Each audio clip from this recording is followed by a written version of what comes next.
খনা, মা দেখবে চলো, আমি তোমাদের জন্য সব ব্যবস্থা করে রেখেছি।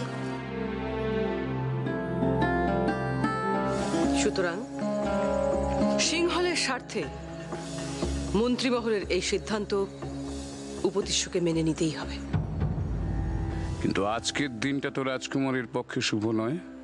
তাহলে মহারাজের বিবাহের মাধ্যমে রাজকুমারের উন্নতি সাধন, এই সব কিছু আজ ঘটে কি করে? দেখা যাক ব্যাপারটা কি। আশা করি সবকিছু আমার পরিকল্পনা অনুযায়ী ঘটবে। এবার আমি দেখব ঈশিকা, তোমার এই রাজবধূর সম্মান কোথায় থাকে। হে ঈশ্বর, আমি জানি ঐশিকা খুব ভালো মেয়ে, খুব ভালো। কিন্তু আমি এটাও জানি একটু আগে যে ঘটনার সম্মুখীন হতে হয়েছে ওকে, তা ওকে এরপর থেকে সারা জীবন সহ্য করতে হবে। ঐশিকার যাবতীয় অধিকার ওর কাছ থেকে ছিনিয়ে নেওয়া হবে। ঠাকুর, আজ তোমার অলৌকিক মহিমা দেখাও।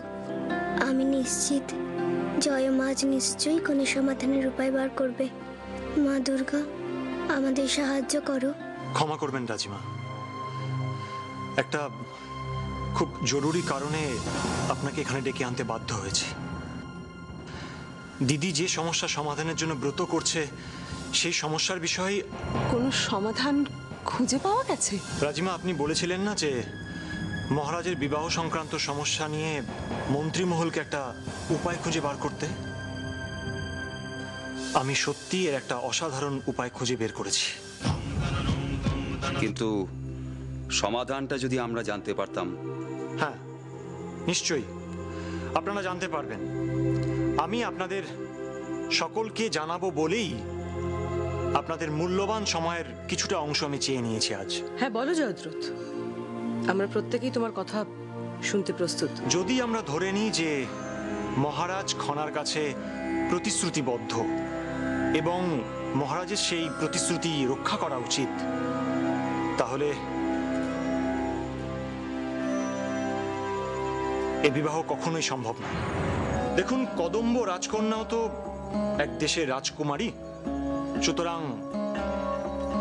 তাকে যে বিবাহ করবে তার শরীরেও রাজ রক্ত থাকাটা খুবই প্রয়োজন। আর এই সমস্ত শর্ত পরিপূরণ করতে পারে এমন সুযোগ্য ব্যক্তি রয়েছেন আমাদের এই রাজপ্রাসাদে। এই প্রাসাদেই? অসাধারণ জয়দ্রথ, তোমার কথা শুনে আমি সত্যি মুগ্ধ হয়ে গেছি। এত সুন্দর, সহজ, সরল একটা সমাধান আমাদের মধ্যেই লুকিয়েছিল, অথচ আমাদের কারো মাথায় আসেনি। আমার আমার বলতে কোনো দ্বিধা নেই যে মহারাজা মহারানীর ভালো মন্দর বিষয়ে এত আন্তরিকভাবে তুমি ছাড়া কেউ কিন্তু ভাবেনি। কদম্ব রাজকন্যাকে বিবাহ করো, এই বিবাহটা তুমি করলেই সব সমস্যার সমাধান হয়ে যাবে। বাহ বাহ, তুমি এই সংবাদটা পেয়ে এত খুশি হবে আমি তো ভাবতেও পারিনি। যাক, ভালোই হলো। খনা, চলো খনা, সামনেই তোমার ভাই কাকার বিবাহ, আমরা বরং বিবাহের আয়োজন করি গিয়ে। চল। জয়দ্রথ, বাবা, তোমার ভাই কাকার তো লজ্জায় মুখ লাল হয়ে গেছে। অবশ্য বিবাহ বলে কথা, হ্যাঁ, মানসিকভাবে প্রস্তুত হতে একটু সময় তো লাগবেই। চলো খনা, আমরা যাই।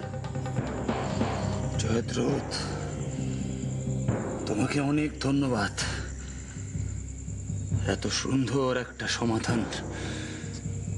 সমাধানের উপায় বার করার জন্যে।